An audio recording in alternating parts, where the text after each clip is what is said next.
review of the new iMac late 2013.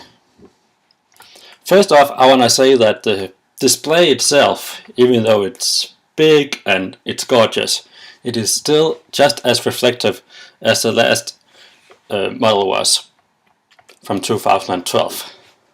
As you can see now, totally reflective when it goes black.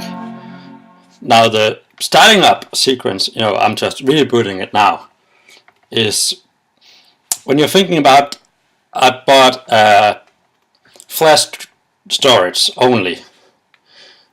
I'm thinking it should be a little faster than it really is. It takes usually more than half a minute to start it up, but at least it's faster than my MacBook Pro. The screen itself, when you are not in dark, when everything is white or other light colors, it's not so reflective. So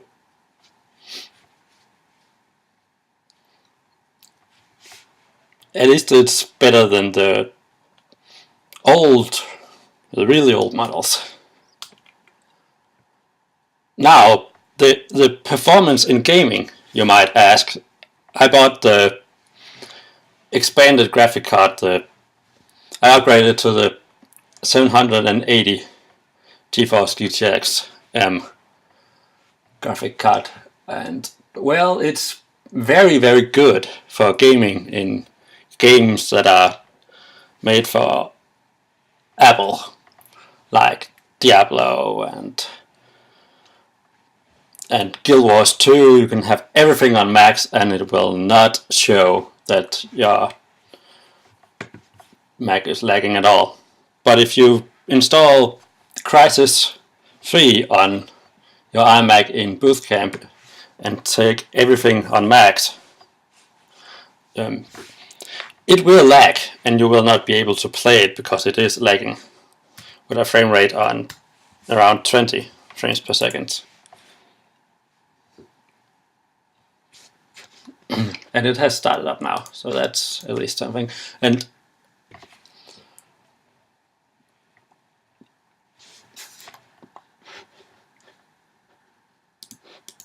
it is much faster than my old MacBook Pro. It really is.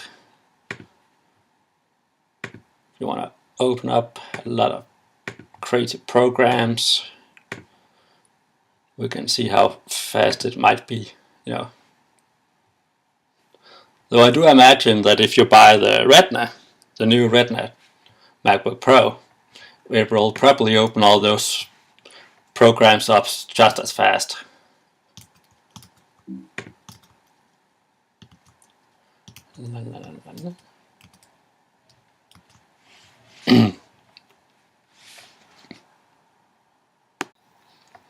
And now for some Geekbench.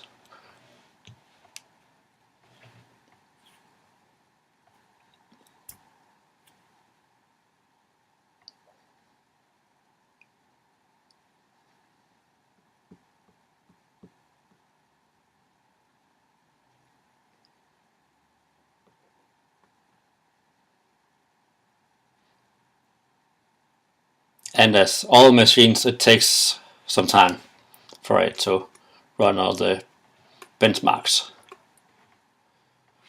which is okay. In Windows, I have installed Windows on it, and honestly, it's not very easy to install Windows on an iMac, since first of all you need a wired mouse. This won't do. It's totally wireless, and this keyboard is completely useless when you want to install Windows because it's wireless. So installing Windows is definitely not easy if you don't have at least a USB mouse. You can actually install Windows on your iMac without a USB keyboard. You just have to copy paste the word PC when you are in the mode in the installation of Windows where you are able to type in your username and PC name. Then the PC will actually be able to you can copy the word PC with your mouse. And the scores are 12,207 this time. I think I got a slightly higher score last time.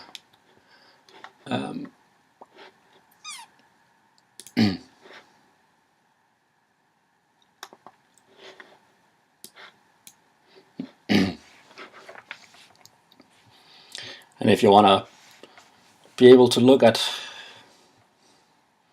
all the individual subscores, it looks like this. Floating point performance.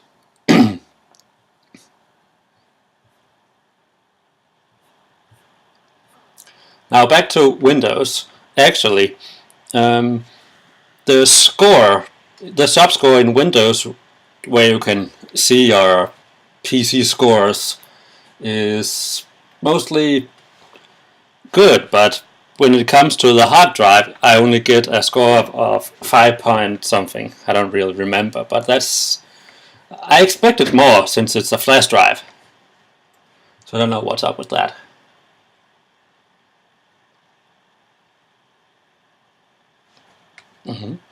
Alright, let's test the disk speed with Blackmagic.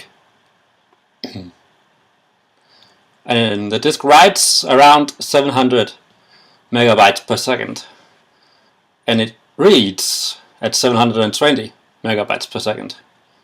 So that is rather fast, you know. But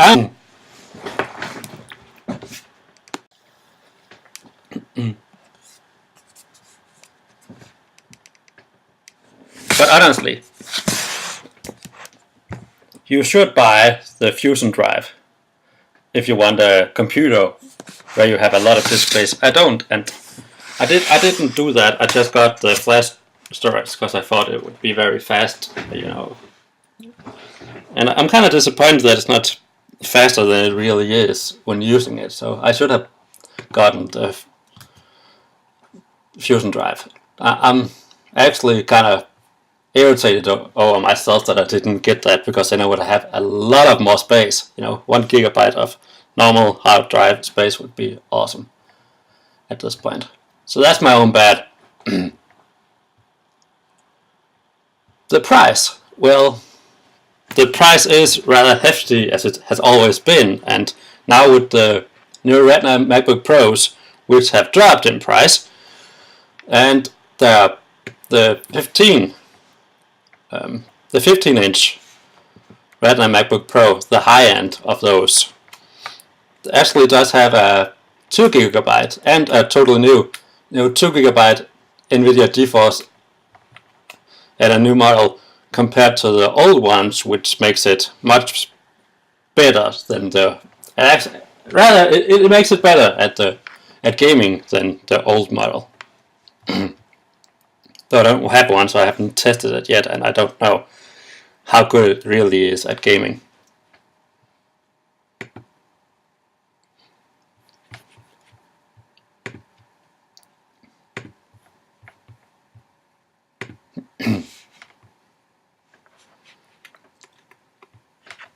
So,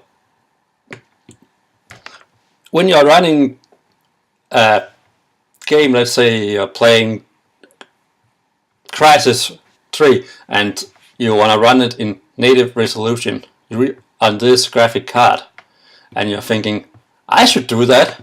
Well, yes, but you will get lagging if you want all your settings on very, very high. So yeah, it's not really a gaming PC or anything. Of course it's an iMac, and it has a great graphic card compared to what you might expect, but it's not as good as if you wanted to buy the ultimate gaming PC yourself. Then you could definitely get a better gaming performance.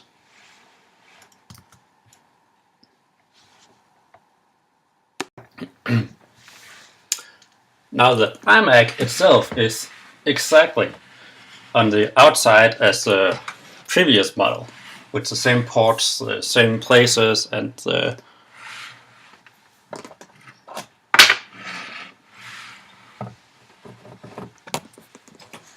and the turning on button is over here as well.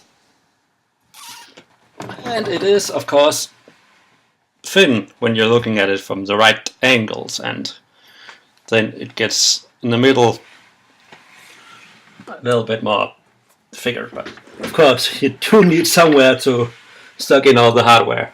Of course, you do need that.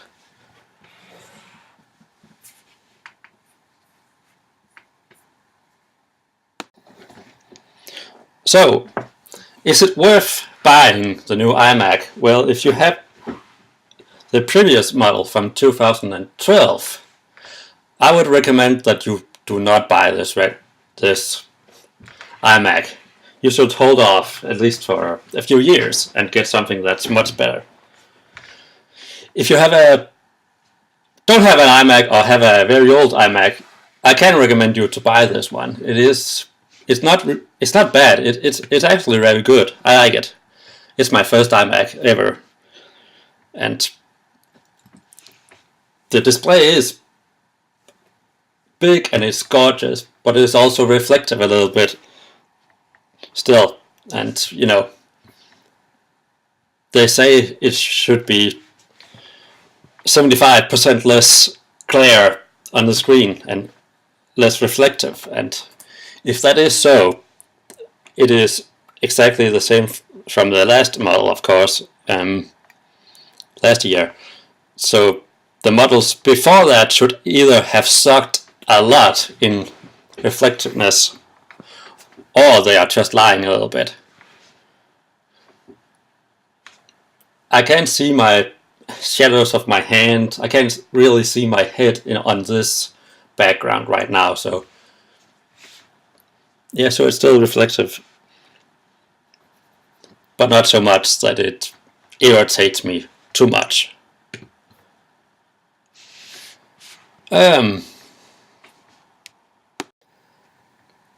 Okay, so here when I'm doing the Cinebench, the screen is at a more dark background because of Cinebench, and I can actually see my whole body and my face back from the screen reflected. So the display is still not perfectly anti-reflective. Alright, and the score this time, which, you know, is actually the highest I've gotten. I've gotten one on around 80 frames per second and then some on 60 frames per second. This time I got 81.77 frames per second in a Cinebench test. So I don't really understand why it's jumping so much up and down. Could be that sometimes the graphic card decides to go Turbo Boost 2. I don't know. It has the Turbo Boost 2 function and lots of other stuff. For my needs, the iMac is fine. It really is.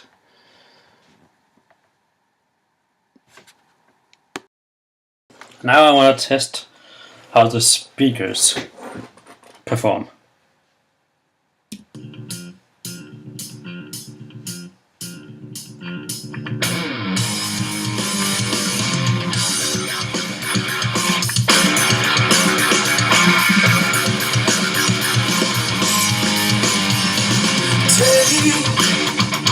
Take your time, smell the roses, but still the vines. Don't wait for the hands of time to second guess and change your mind.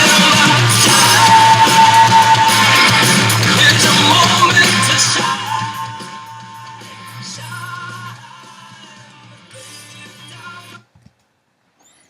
Alright, so the speakers are definitely able to play loud music and it sounds good. I don't know how good it sounds when I'm using my MacBook Pro to record the sound, but take my word for it. I think the sound is good. The speakers do play loud music, but of course, if you do buy you know, if you really want some really great music, you should buy some subwoofer and some very expensive speakers if that is what you want. But thinking about that, the sound is actually coming from the display itself. You know, right under the display, we have the speakers,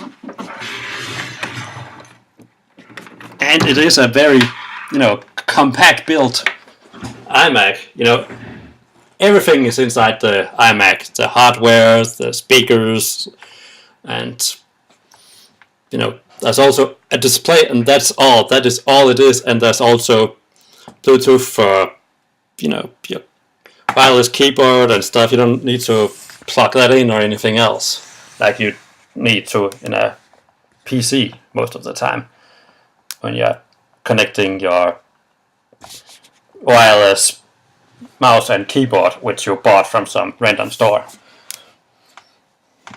So the speakers are great. I like the speakers. They can play loud and good music. It sounds good, and yeah, sure, if you're really someone with the need for very, very loud music, you want to buy external speakers. But for normal usage, for playing and listening to some music at home, it's really, really great. So thank you for watching my review of the iMac, and don't forget to leave your comments or subscribe to my channel or hit the like button if you feel like it. If you have something to ask me, don't hesitate to send a message or write a comment. It will really mean a lot to me. Thank you.